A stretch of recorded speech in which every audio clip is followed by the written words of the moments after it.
Assalamualaikum. Waalaikumsalam.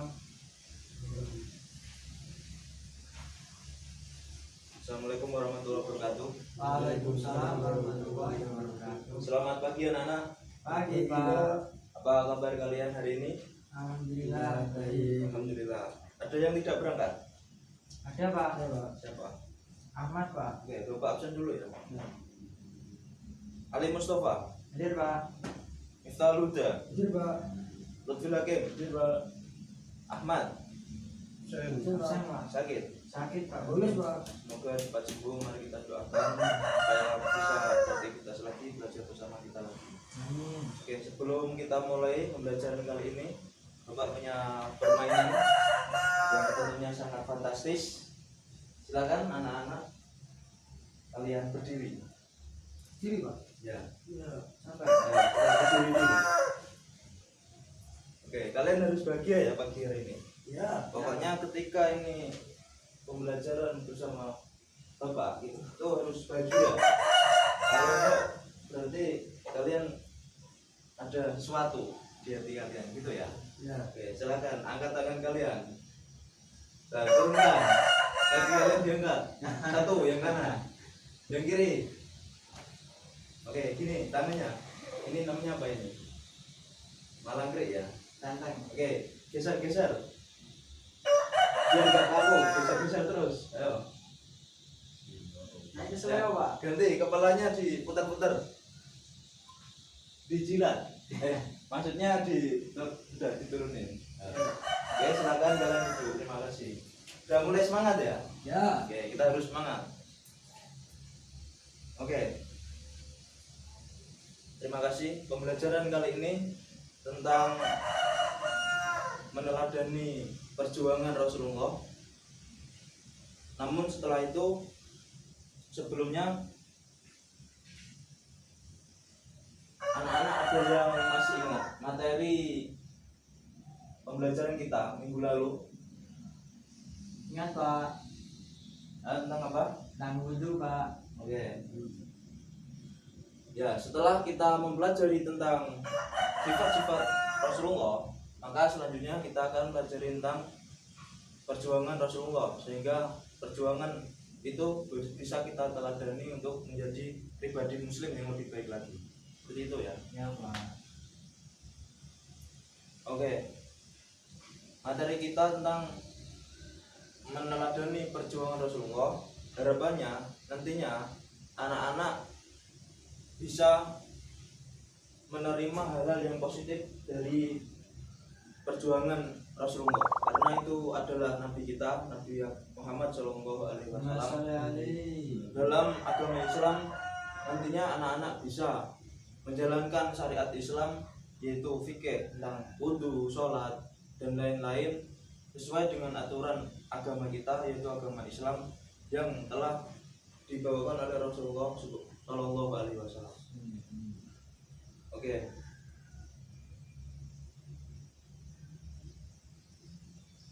Silakan anak-anak dibuka LKS-nya halaman 35. Itu adalah materi yang akan kita pelajari pada pagi hari ini, yaitu tentang meneladani perjuangan Rasulullah Shallallahu Alaihi Wasallam, mulai dari Kanjeng Nabi ketika dakwah menyebarkan Islam sampai di mana ada konflik dengan orang-orang atau kaum kafir Quraisy, termasuk orang-orang yang berpengaruh di kalangan kaum kafir Quraisy, dan akhirnya masuk Islam bersama Rasulullah Shallallahu Alaihi Wasallam. Oke anak-anak, silakan anak-anak mengamati dan melihat dan membaca. Silakan diamati materi yang akan kita bahas ini. Dengan bersamaan akan Bapak sampaikan beberapa hal yang perlu dibahas pada pagi hari ini. Yang pertama dalam materi ini yaitu terkait wahyu pertama yang turun kepada Kanjeng Nabi Muhammad SAW, yang disampaikan oleh Allah melalui malaikat Jibril, tepatnya di Gua Hira. Itu adalah pada saat Kanjeng Nabi umur ke-40 tahun, yaitu dimana kejadian itu sudah terekam jelas dalam surat Al-Alaq. Yang kedua yaitu setelah Kanjeng Nabi menerima wahyu yang pertama, Kanjeng Nabi mengimplementasikannya dalam bentuk dakwah, yaitu dalam bentuk ajaran-ajaran Islam yang disebarkan kepada umatnya di dunia. Ajaran-ajaran Islam yang pertama yang disampaikan oleh Rasulullah yaitu tentang akidah, yaitu tentang tauhid, yaitu bagaimana kita mengetahui bahwasannya Tuhan itu hanya adalah satu, yaitu Allah Subhanahu wa taala. Setelah itu ajaran Rasulullah yaitu tentang akhlak mulia. Bagaimana kita mengetahui bahwasannya Rasulullah diutus di dunia ini tidaklah lain hanyalah untuk menyempurnakan akhlak. Dalam hadisnya yaitu buistu li utamima makarimal akhlak. Yang ketiga, setelah Kanjeng Nabi menyampaikan ajaran Islam, menyampaikan wahyu yang telah diterima di kalangan orang-orang kafir Quraisy, karena di situ mayoritas adalah orang-orang kafir Quraisy di Mekah. Nah, ini di sini mulai ada muncul konflik, muncul problem di kalangan kafir Quraisy terhadap Kanjeng Nabi, yaitu reaksi-reaksi yang kurang baik oleh kafir Quraisy terhadap ajaran Islam yang dibawakan oleh Rasulullah Shallallahu Alaihi Wasallam. Reaksi yang pertama, kafir Quraisy memang terlihat sombong dan angkuh karena itu merupakan sifat yang sudah turun-temurun dari dulu, yaitu keangkuhannya, bahwasanya dia merasa lebih unggul, lebih benar dan lebih baik dari yang lainnya. Yang kedua, reaksi fanatis buta terhadap leluhur, yaitu di mana mereka fanatis terhadap keyakinan yang sudah diturunkan oleh leluhur mereka, yaitu keyakinan terhadap berhala sebagai Tuhan, dianggap sebagai Tuhan dan sebagai yang menciptakan segalanya, yaitu berhala tersebut. Yang ketiga yaitu tentang eksistensi kekuasaan, di mana ketika Kanjeng Nabi Rasulullah Shallallahu Alaihi Wasallam sudah mampu menyebarkan ajaran Islam ke seluruh wilayah kota Mekah, maka eksistensi kota Mekah dikhawatirkan akan jatuh ke tangan umat Muslim. Itu yang dikhawatirkan oleh kafir Quraisy. Nah, dalam konflik yang terjadi dalam reaksi kafir Quraisy tersebut, sehingga banyak halangan yang dirasakan oleh Rasulullah SAW dalam menyampaikan ajaran Islam, sehingga ada strategi lain yang dilakukan oleh Rasulullah untuk menyebarkan ajaran Islam, yaitu dengan hijrah. Di sini Kanjeng Nabi mulai hijrah ke Absyah dan Taif dan lain sebagainya. Banyak kota-kota yang telah dihijrah oleh Kanjeng Nabi. Namun di situ juga banyak pertentangan, semakin panas konflik kekuasaan dan lain sebagainya, sehingga itu menyebabkan terhalangnya ajaran Islam disebarkan oleh Rasulullah. Namun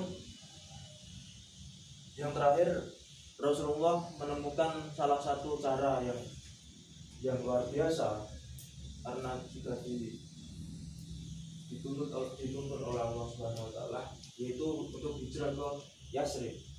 Saat ini yaitu kota Madinah.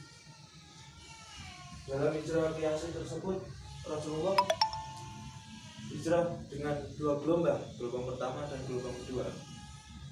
Di sini ketika hijrah banyak halangan dari kafir Quraisy. Bagaimana Rasulullah selain tidak bisa pergi dari kota Mekah, tidak bisa menyebarkan ajaran Islamnya ke kota yang lain, seperti itu.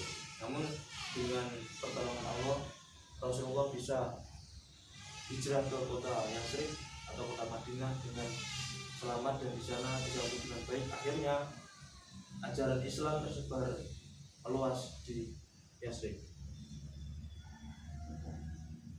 Nah, setelah mempelajari tentang keteladanan dan perjuangan Rasulullah tersebut, kita bisa melihat keteladanan sikap positif Rasulullah yang bisa kita ikuti.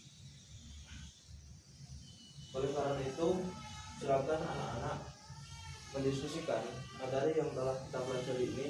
Nanti akan Bapak tunjuk satu orang untuk maju mempresentasikan hasil diskusi kalian. Oke, silakan anak-anak diskusi 5 menit.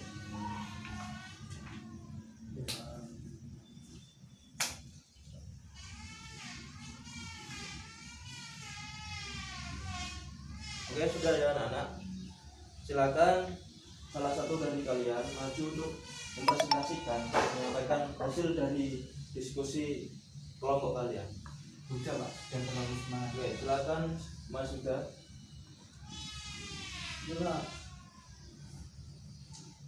Ya, assalamualaikum warahmatullahi wabarakatuh. Waalaikumsalam warahmatullahi wabarakatuh. Dengan tadi yang sudah dipaparkan materi oleh Bapak Guru dan kami disusun kepada teman-teman kami bahwasanya Nabi Muhammad SAW begitu perjalanannya begitu panjang hingga saat dari menyembah Allah maksudnya bertauhid kan itu harus mempercayai bahwa Allah itu dan kemudian dilanjutkan kepada semua orang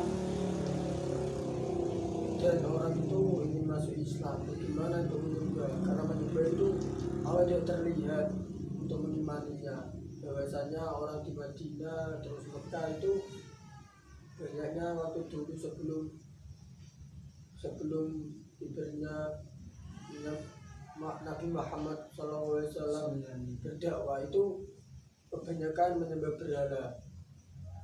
Yang jelas-jelas kalau kita logika itu benda mati, patung yang bisa kita hancurkan, kenapa disembah? Dengan jawanya Allah, dengan jawanya Nabi Muhammad SAW, dan sampai saat ini itu untuk bagaimana menyempurnakan kitab Allah tadi, Al-Quran, dan bagaimana umat Islam ini agar damai untuk menyembah dan bertauhid kepada Allah Subhanahu wa Ta'ala.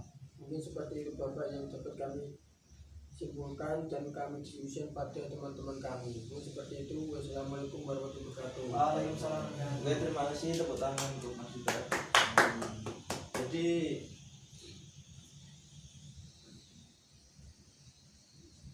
keteladanan yang dapat kita ambil dari sikap perjuangan Rasulullah, yaitu bagaimana kita sudah merasakan bahwasannya ajaran Islam ini sudah masuk dan menyeluruh ke seluruh dunia, dan kuantitas umat muslim dunia ini sangat luar biasa. Namun sehingga kita harus menjalankan ajaran-ajaran Rasulullah, yaitu syariat Islam dengan baik, karena itu merupakan salah satu bentuk keteladanan kita terhadap perjuangan Rasulullah. Itu ya. Nah, oke, anak-anak, dari pembahasan yang telah disampaikan oleh Mas Yuda tadi, dan ada yang perlu ditanyakan, silakan. Ya Pak. Ya, silakan Mas Ali. Itu Rasulullah wafatnya di mana Pak? Dimakamkannya di mana? Dan saat wafat itu wafatnya di kota Mekah atau di Madinah Pak? Nah, untuk pertanyaan itu terima kasih Mas Ali. Oke, jadi terkait setelah perjuangan Rasulullah, nantinya Rasulullah akan dapat di mana, itu akan menjadi pembahasan kita selanjutnya. Nah, itu yang perlu Bapak sampaikan setelah ini, sebelum penutup. Jadi silakan kalian pelajari terlebih dahulu terkait perjalanan Rasulullah setelah dakwah di Madinah. Nantinya akan ada penjelasan terkait pertanyaan tersebut, dan itu nanti kita akan bahas di pertemuan selanjutnya, yaitu minggu depan. Itu ya Mas Ali. Ya Pak. Ya, Pak. Oke, ada yang ditanyakan lagi anak-anak? Ya Pak. Kalau tidak, Bapak tanya ya. Jadi tadi yang banyak bertentangan atau yang banyak menentang terhadap ajaran Islam Rasulullah itu adalah siapa? Mekah. Ya, kaum Quraisy. Betul. Kaum Quraisy itu adalah orang-orang yang menguasai kota Mekah. Itu kafir Quraisy. Cukup itu yang dapat Bapak sampaikan. Ada yang bisa menyimpulkan apa yang telah kita pelajari hari ini? Apa yang bisa kita terima dalam pembahasan kali ini? Mas Lutfi, silakan. Apa Pak? Yang bisa diterima, bisa dipahami dari pembahasan kali ini. Ya, yang bisa diterima dan dipahami adalah bahwa ajaran Nabi Muhammad SAW itu memang benar-benar ajaran yang baik dan pasti dimana oleh kaum muslimin. Ya, karena itu adalah agama yang paling sempurna ya, dari Allah Subhanahu Wa Taala, dan satu-satunya agama yang diterima oleh Allah Subhanahu Wa Taala. Mas Huda, gimana yang bisa dipahami? Ya mungkin kita paham mungkin cukup itu saja, karena sudah diterangkan oleh semua teman-teman ayat di sini. Oke, seperti itu ya anak. Ada pertanyaan lagi sebelum Bapak tutup? Ya Pak. Oke, Bapak sampaikan yang artinya minggu depan kita akan pelajari tentang perjalanan Rasulullah setelah dakwah di kota Madinah. Silakan kalian pelajari minggu depan, kita bahas bersama-sama. Seperti itu ya anak-anak. Oke, dari Bapak kurang lebihnya mohon maaf. Wallahul muwaffiq ila aqwamit thoriq. Wassalamualaikum.